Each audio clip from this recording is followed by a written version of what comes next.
அஸ்ஸலாமு அலைக்கும் வரஹ்மத்துல்லாஹி வபரகாத்துஹு. தினமும் ஓர் உபதேசம். வழி தெரியாமல் தடுமாறுபவருக்கு சரியான பாதையை காட்டுவதும் தர்மமாகும் என்று ரசூலுல்லாஹி ஸல்லல்லாஹு அலைஹி வஸல்லம் அவர்கள் கூறினார்கள். அறிவிப்பவர் அபூ ஹுரைரா ரலியல்லாஹு அன்ஹு. நூல் புகாரி, ஹதீஸ் எண் 2891.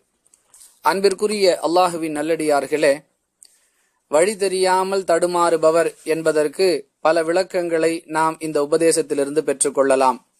தான் செல்ல வேண்டிய இடத்திற்குரிய வழியை மறந்து அல்லது தெரியாமல் தடுமாறுபவர், தனக்கு ஏற்பட்டிருக்கக்கூடிய பிரச்சனை குறித்து முடிவெடுக்க தெரியாமல் தடுமாறுபவர், அல்லது தன்னுடைய வாழ்வாதார தேவைக்கான வழியை கண்டறிய முடியாமல் தடுமாறுபவர் என்று பல நிலைகளில் உள்ளவரையும் வழி தெரியாமல் தடுமாறுபவர் என்ற வார்த்தைகளால் நாம் அடையாளப்படுத்தலாம்.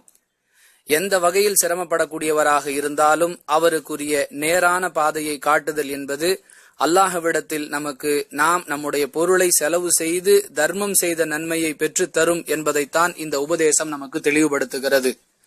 எனவே அன்பிற்குரிய அல்லாஹ்வின் நல்லடியார்களே, நம்மில் யார் யார் எந்தெந்த வகைகளில் வழிகாட்டுவதற்கு சக்தி பெற்றிருக்கிறோமோ அவற்றை பயன்படுத்தி அந்த வழிகாட்டுதல் என்கிற செயலை செய்வதன் மூலமாக அல்லாஹ்விடத்தில் நன்மையை பெற்றுக்கொள்ளக்கூடிய நன்மக்களாக ஆகுவதற்கு முயற்சிப்போமாக.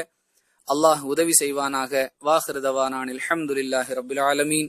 அஸ்ஸலாமு அலைக்கும் வரஹ்மத்துல்லாஹி வபரகாத்துஹு.